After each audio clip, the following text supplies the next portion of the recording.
Welcome to the Learning Pines YouTube. We hope this video helps. You start by opening File Explorer and going straight to the View tab. This is the quickest path. Toggle Hidden Items on so Windows displays hidden folders, and understand this reveals normally suppressed entries. If you still don't see a specific folder, click Options, go to View, and temporarily uncheck Hide Protected Operating System Files. Make sure to re-enable it later for safety. Once done, you'll be able to see most hidden folders in the current view. Once hidden items are visible, open Folder Options to fine-tune what you see and why. These Advanced Settings Control System and Protected File Visibility.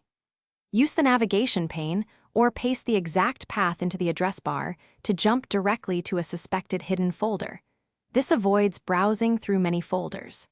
Also enable file name extensions so you can detect files masquerading as folders or vice versa. These steps together finish by searching for the folder using File Explorer Search or run PowerShell.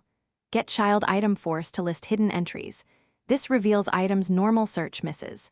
If you can see a folder but cannot open it, check Property Security and take ownership or adjust permissions carefully.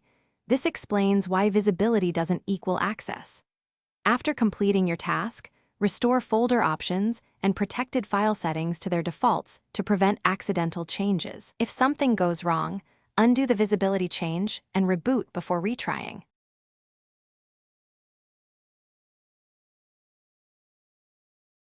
Thanks for watching. Consider subscribing if we helped you.